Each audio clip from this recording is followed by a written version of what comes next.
Hello everyone, thank you very much for joining me, and as always, thank you so much to those of you who have left me a review this week, which has pushed me into the charts. Woohoo! So every single one of them means so much to me, and I am very, very grateful for each and every one. I love reading about how the pod has positively impacted on your life, and by leaving me one, you are really helping me to achieve my own goals as well. The fact that I have moved from out of the charts, which is like the top 200, to number 87 this week, just goes to show what a difference each single review that you leave me makes. So please keep them coming. I really appreciate them so much. Also, I am thrilled to hear how amused you all were by my recent mishaps with the pizza delivery guy. Not my finest hour, but it was obviously meant to happen, as it gave me the inspiration to talk to you about using your intuition and gave you all a laugh as well. So I'm thrilled about that. So recently I talked about the importance of setting a clear vision, and since doing that myself, I can tell you that I have been vibing high and making moves, which is very exciting. And so today I want to talk to you about living from that vision of yourself when you have already achieved your goal, whatever that might be. So as you probably know, my biggest goal at the minute is to work completely for myself. And I left my teaching job to become a teaching assistant in order to allow myself to have the headspace to pursue my career in relation to this podcast and all the things that I do around it. And my intention was to do that for a year. So work as a teaching assistant for a year and then leave. Well, guess what, guys? I'm now in my third year of being a teaching assistant, and I have recently come to realise that that is as a result of not having a clear enough vision, being a bit wishy-washy and living in my current circumstances rather than living in that end vision, because, well, I just didn't really know what that vision was at the time. I had a rough idea of where I was going, but it was very, very unclear, and I didn't realise that until very recently, and as a result, I've ended up just kind of hanging around. And I have done that for a bit too long now. So when I left my teaching job, I promised myself that I would never, ever have another job when I finished at that school. And I knew that my next role would be to work for myself doing all of this stuff. And I made that promise to myself. And so I felt kind of stuck in a limbo for a couple of years now with a foot in one camp and a foot in the other. But that is changing, my friends. That is changing. So what I want to talk to you about this week is living in that vision and embodying the person that you will be when you've already brought in all of the manifestations that you are focusing on right now into your 3D reality, and doing it before you see it actually showing up. So on Saturday last week, I bought a dressing gown, and this dressing gown wasn't just any dressing gown, it was an M&S dressing gown. No, it wasn't actually. You'll only get that if you're from England. But it was from Next. It was a nice white toweling dressing gown, and stay with me, this has some significance. And I was on a group call with my mentor, and she mentors women who want to leave employment and start a successful business. And she's done exactly what I want to do. So she asked about what we would like to attract financially every month. And then she asked us to close our eyes and visualise where we are and what our surroundings are like when we're already in that version of ourselves. And we all had different answers. Now, for me, when I visit that place where I am attracting that financial abundance, and not just that, my feeling of purpose, that I'm working in alignment, the freedom, the fulfilling career that I desire, I am stood in my own home office, which has a balcony overlooking the mountains. It feels a bit American. I don't exactly know where it is, but it feels maybe like it's in the Rockies or something. And I've just woken up after sleep in my beautiful room, and I'm drinking a cup of freshly brewed coffee in a cup and saucer on my office balcony. The sun is shining, I can hear the birds, it's morning, it's quite early morning, and I'm wearing, you guessed it, a bougie white toweling dressing gown. So I decided that if I am to embody that version of myself now, I need to get as close to that as I can, as much as possible. And so I spent an entire evening researching dressing gowns and found the perfect one. Like I said, it was from Next and it was 45 quid. So I ordered it. Now, 45 quid, I know that this is depending on what your circumstances are. To some people, that'll sound a lot. To some people, it'll be absolutely nothing. But to me, that's not a bank-breaking amount for me personally. But it is significantly more than what I would normally spend on an item like that. I mean, I'd be pushing it at 15 as my current self in my current 3D reality. Excuse me. My old one that I've been wearing for many years now has got a rip in the pocket, so everything falls out of it. It's covered in toothpaste stains, it's bobbly, and it makes me feel like a brassic gal when I wear it. But this new one was financially doable, I realised. And I didn't buy an item that I needed to put on a credit card because I wanted to make a purchase that would make me feel like that bitch, but without making me feel guilty and stressed out about how much I've spent on something. And that's kind of the sweet spot that we're looking for here if you are going to do the same thing. I am sure that there is like a Louis Vuitton dressing gown for thousands of pounds, but I knew that buying something like that, even as the wealthy, free version of myself, it would just give me the ick a bit because that's just who I am as a person, and I would be much more likely to buy one that I just really liked that was good quality, but it wasn't just to like show off how much money I had to everybody else. Do you know what I mean?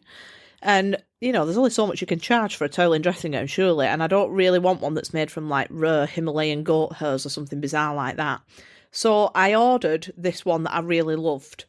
Let me tell you, when I put that dressing gown on, I'm in it right now.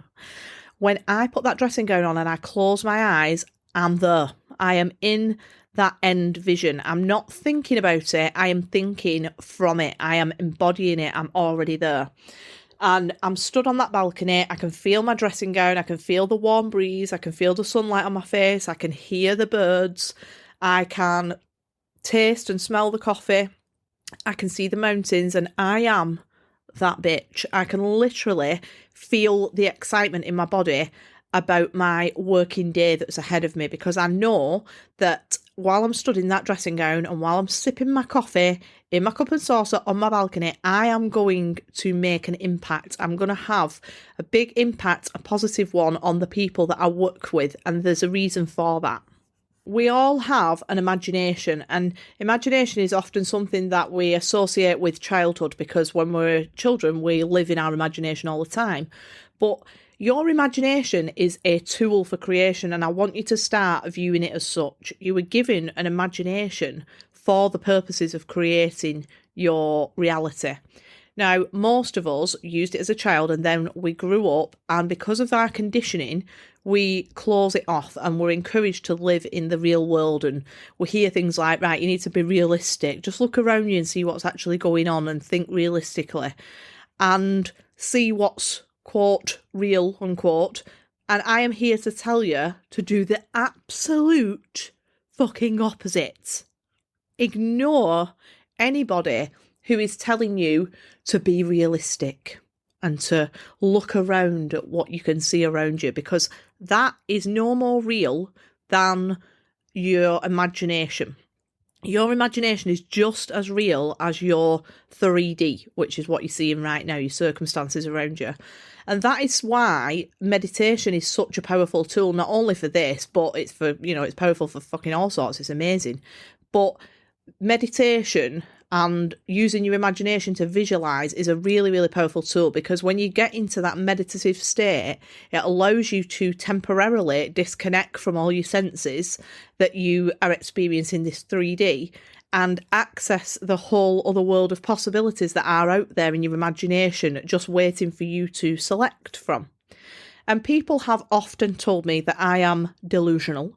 And now I take that as a compliment, because if people are noticing that you are appearing to be ignoring your 3D circumstances and instead you're speaking like you're acting, not even acting, being as if you are in more favourable circumstances, then you know that you're on the right track, you're doing it right, you are manifesting your dream life, you have cracked the fucking code.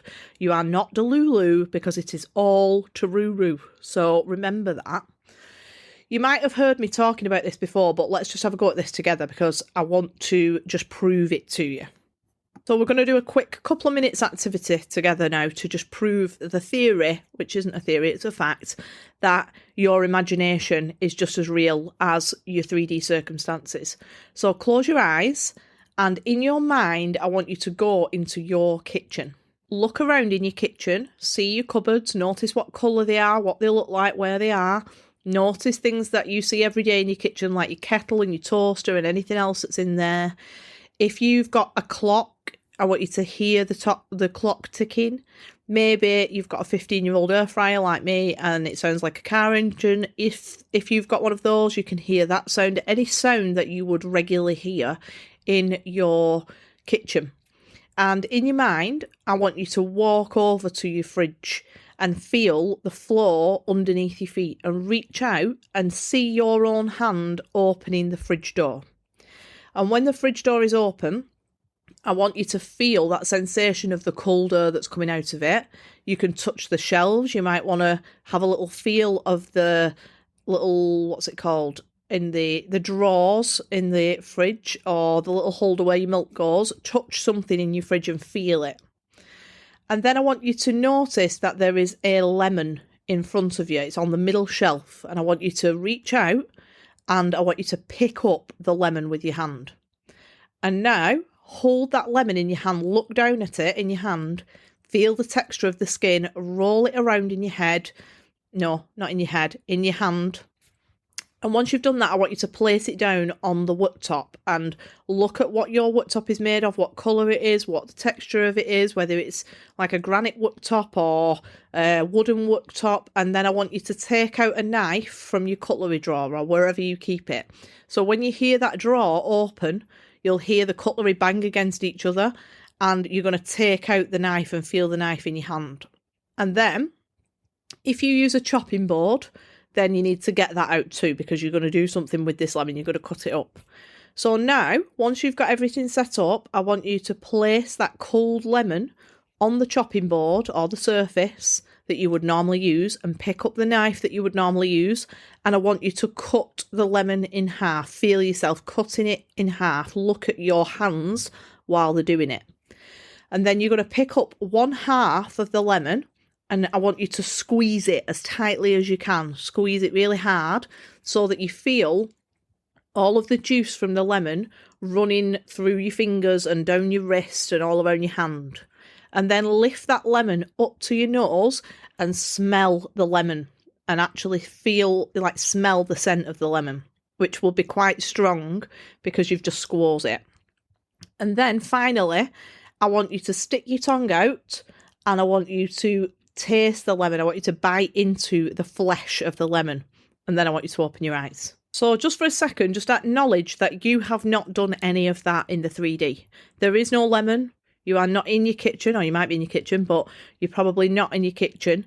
But you have had the exact same experience in your imagination, and your body is able to imagine a smell. It's able to imagine the feeling of the juice on your hands and feel the temperature of the lemon in the fridge. It's able to taste the lemon, and in my case, feel the discomfort of biting into something cold with sensitive teeth. So I'm actually doing it right now as I'm recording, like I'm having to like swallow all my saliva. Ew, gross. But that's because it's something sour which makes your saliva glands activate. So your mouth will start watering when you do that because your body is having a physical reaction to an imaginary event. So can you see how powerful your imagination is now? That means that when you go to any place in your mind, in your imagination, your body does not know the difference. As far as it's concerned, that is happening. How fucking wild is that? And it's the same with imagining negative circumstances. That's why when we watch something scary on the telly, we have certain reactions to it. If you think about something that you're fearful of, your heart will start racing. You might start sweating. You could start to make yourself dizzy, or even you could even like induce a panic attack if it's something that's really scary. It's so powerful. So think then about what you could create if you use that imagination with your intention to create the circumstances that you desire, and you do that regularly, both by visiting that place in your mind and then getting as physically close to it as possible by doing things like, in my case, buying and wearing the bougie dressing gown that I would be wearing as that woman. So if you do that, and you do that repeatedly, you are going to see fast and incredible changes happening, because you are pairing up repetition with feeling the emotions of being in that vision. And you are going to see results coming from that. Oh, I feel like my tone was like a bit bollocking then, because I just got very passionate about it. And I was like, rah, rah, rah, rah, rah, rah, rah, rah. So sorry, I wasn't bollocking you. But I really want you to understand how incredible your imagination is. And sadly, we are conditioned to just not use it. And we're told things like, oh, don't worry about it, it's just in your imagination. Well, your imagination feels real. That's why you might feel scared about something, or you might feel excited about something, because your body does not know the difference between the two. There's a study that was done a while back. I can't remember now who did the study, and I have talked about this in a previous episode, but it was ages ago, so I'm going to tell you about it again. And it was about basketball players. So some basketball players were gathered together. We're gathered here today to play basketball. Let's say there was 30 of them. This might not be accurate. And 10 of them were put in Group A, 10 were put in Group B, 10 were put in Group C. I don't know exactly how many there was in each group. I'm just using that as an example. So Group A were told that they had to come to the basketball gym every single day, and they had to take something like 100 shots. So they were practicing physically. They were practicing doing those shots. The second group, they just had to come to the gym every day, but they didn't take any physical action. They just had to imagine themselves while they were in that setting, visualising throwing 100 shots. So they just had to sit there, be in the gym, and imagine throwing 100 shots. And the final group, they didn't have to do anything at all. They didn't visualise. They didn't go to the gym, and they didn't practice taking shots in basketball, right? I've just seen 1717. That's a very relevant number for me at the minute. I just looked down at the timing and it was on there. Anyway, so we've got Group A who are physically practicing, Group B who are visualising and imagining that experience, and Group C who are doing nothing. They're not practicing at all. So after about 30 days of doing this, they looked at the difference between what they were able to do before the test and what they were able to do after, like how many shots they got. The group that didn't do anything, Group C, they stayed pretty much the same. The group that practiced every day made a significant improvement, and the group that visualised by about 1% difference made the same improvement as the group who practiced every single day. That literally blew my mind when I read about that, because it just goes to show the power of your imagination. It's the same with things like the placebo effect. If people are having medication, all that medication has to go through a placebo effect trial where it has to significantly be better than the results of people who've been given something like a sugar pill. And I'm not going to go into that now because I'm going to go down a whole new route. But your imagination is mega powerful, and it's a tool that we've been given and we've been trained to think is just something that we do when we're a kid. So I just want to make this really clear for you. Manifestation is very magical. It feels magical, and sometimes manifestations come in a way that you feel like, oh my fucking God, that must be magic. However, manifestation is not actually magic. It's science. It's creation of what's in your mind and seeing it with your senses around you. It's the act of a thought or a vision in your imagination coming out of the 4D and into the 3D. Your 4D is just your imagination, your 3D is just your reality, and enabling you to experience that with your 5 senses, so touch, taste, sight, sound and feel, which is why when we did that little lemon task, I asked you to hear things, I asked you to feel things, to see things, to smell things, to touch things. So have a look around you now. If you need a bit more proof of this, if you're sat in a room, so I'm currently in my bedroom and I'm looking around me and I can see some watercolour paper of an unfinished painting that I've been working on for months because I am very distracted. I can see some curtains, I can see a radiator, I can see a wind chime, I can see mirrors, I can see curver boxes stuffed full of clothes because I don't hang my washing up, so I put them in boxes instead. That's part of environment design. Helps you stay tidy if you shit at hanging stuff up. I can see a carpet, I can see a water bottle, I can see a carrier bag, I can see a bra on the floor, guys. But all of these things, a bed, I'm sat on the bed now. All of these things have once been created first in somebody's imagination, not necessarily mine, but they were created. There was a point where these things that I've just listed did not exist. The duvet, the pillows, the lamps around me, the electricity that runs the lamps, the shelves, the notebook, everything. I'm just looking around my room now. And the only thing that's in here that was always here or that wasn't created in somebody's mind is Gloria, and she is a part of nature. So everything apart from things that are natural, that are part of nature, has been first created in somebody's mind. Somebody invented big plastic tubs to keep all of my shorts and t-shirts in. Somebody invented a mirror. Somebody invented a wind chime. Somebody else invented curtains. Somebody invented carpet. Someone invented radiators. Somebody invented my beautiful dressing gown that I'm wearing. These have all been invented first in the mind, and then they've been brought into reality. And I have manifested my surroundings now by thinking, I want to choose mirrored wardrobes in my house. I wanted mirrored wardrobes. I wrote it down. I even drew it. And now I have them. I wanted a wind chime. I went and found out where they sold wind chimes and I went and bought a wind chime. I wanted these particular curtains, so I went and got those curtains because I knew that they existed. But I've created this room that I'm sat in now first in my imagination by thinking about what I want, imagining what I want, and then taking the aligned action to make that into my reality. Does that make sense? I hope it does.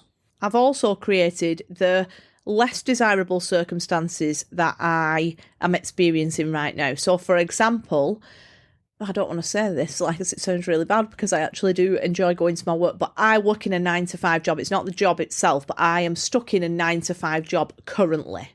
I'm not living from that anymore. I am living from the self-employed mindset, but I manifested that into my reality. I decided that I wanted to work at some point in a job like that. So I went out, I got the qualifications, I went to university, I applied for the job, I did placements, and I brought that into my reality. Now, I don't want those things anymore. So now it feels a little bit negative, but that was a bit of a shitty example. What else?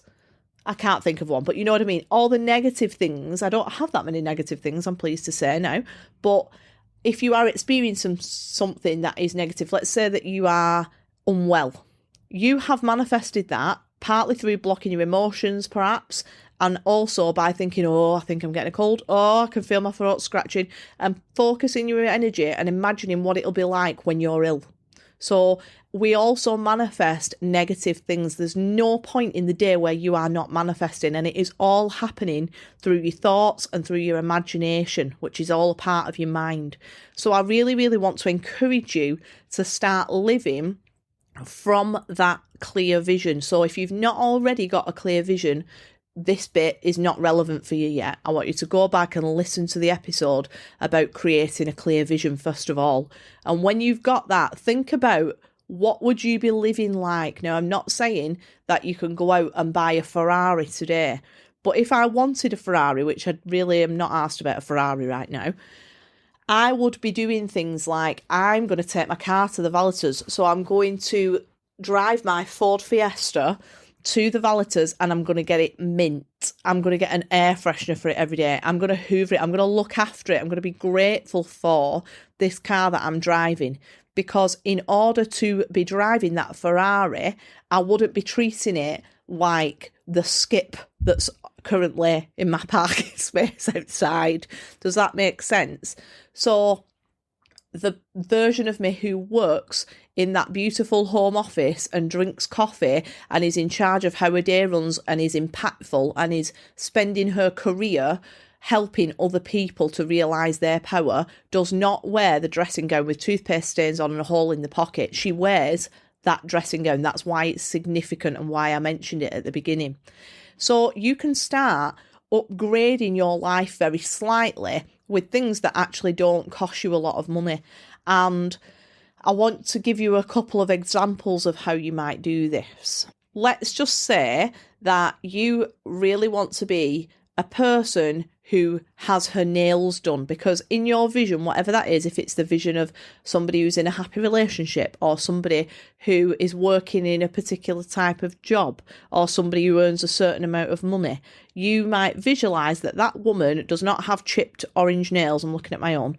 She has her nails done every 4 weeks, right? And that might seem like, oh, well, I can't afford to have my nails done every 4 weeks. So I want to just reframe that for you for a second. Look at your life right now and the things that you spend your money on. Is there anything in there that you think, actually, if I was living in that end goal, in that end vision, and I was that self-employed woman, or I was that person who's in a happy relationship, or I was that woman who's earning a certain amount of money, or man, it's just that I know that most of you are women, or any person, it doesn't matter. Would you be going to the pub at weekend? Because would you be mixing in those circles anymore? Or would you be going having a coffee with your friends in a beautiful hotel lobby in the city that's near you? So actually what you'll find is when you really think about how you will be living, a lot of the things that you currently spend your money on will drop off. Does that make sense? So let me give you an example of mine. As you know, I really love a pineapple pizza. I love it, right? But I am living on my own at the minute. I'm not in a relationship with anybody. I have about 100 offers a day. No, I'm not joking. But I'm not in a relationship with anybody. Now, the version of me who is in that end goal is in a happy relationship. So she's not ordering takeaways for tea because she can't be asked cooking once a week, let's say. So let's say I'm saving 40 quid there. That version might also have her hair done every month. That's probably going to be about 40 quid. Can you see what I'm talking about here? Are you picking up what I'm putting down? So some things that I currently do in my 3D reality at the minute as this version of who I am right now, somebody who works in a 9-to-5 job and is working at night to build a business, does not live in the same way. So actually, I could stop doing that and I could go and have my hair done every month. It's not necessarily one of my own personal goals, that, but it was just an example of how things will shift in your reality. So if you have, if you want to buy an expensive coffee, if you think, oh, actually, this person would not be drinking, I don't know, some shite coffee from Aldi, you'd be drinking this particular brand of coffee. You can buy that particular brand of coffee right now. Let me ask you this. Would that woman who is in your end vision, and she might be, I don't know, or man or person, be scrolling through TikTok and watching Netflix? So something that you pay for at the minute might be Netflix. Would you be sat in front of the telly every night watching 4 hours of Netflix? Or would you be a woman who drinks posh coffee and socialises with her friends in hotel lobbies? Do you know what I mean? So I want you to think about how can you tweak certain things in your life to get closer to that feeling of embodying who you are becoming. So you're visualising, but you're also taking aligned action. You are not acting as if, and I've actually done an episode on this called Acting As If ages ago. I've changed my language around that altogether now. I am not acting because I'm not pretending. I'm being that person. So I want you to think about how you can make slight changes to feel as if you are living in that as closely as possible right now without having to go out and spend a fortune because the person that you want to become is wealthy, let's say. And there's not just wealth goals, there's loads of different areas. And if you're not sure, when you're going through your end vision, you can use the Wheel of Life. I've put that on my Instagram and you can get a free download of it on the website, positivepig.co.uk. So have a little think about redesigning how you are living right now to get closer to who you are becoming. And you can be happy right now. Happy is a feeling that you can tap into at any time. It is not dependent on a perfect partner. It's not dependent on the job of your dreams. It's not dependent on owning a Ferrari. It's not dependent on having another child or a child. It's not dependent on a bigger house. It's not dependent on anything. You can feel happiness and fulfillment and excitement and purposefulness. Is that a word? Purposeness? I don't know. You can feel that right now. You can tap into it, because when you are visualizing that end vision and you are taking actions to support that vision, you will start feeling those feelings right now. Don't wait to feel happy, or don't wait to feel wealthy. Don't wait to feel loved until you see it happen in your 3D. That's what we are taught, what we're conditioned to do. Wait until you see it in your 3D and then feel it. No. We're going to reverse that. You're going to feel it now, and then you're going to see it manifest into your 3D reality. So I'm going to listen to that back now, because I'm not sure if it all makes sense, but I hope it does. And once again, thank you for your reviews. If you'd like to come and work with me, I've still got another space for one-to-one, and you can also come and join us in the Vibe Tribe, which you can find on my Instagram and on all my socials. So have a wonderful week, and I will speak to you next week. I'll see you later.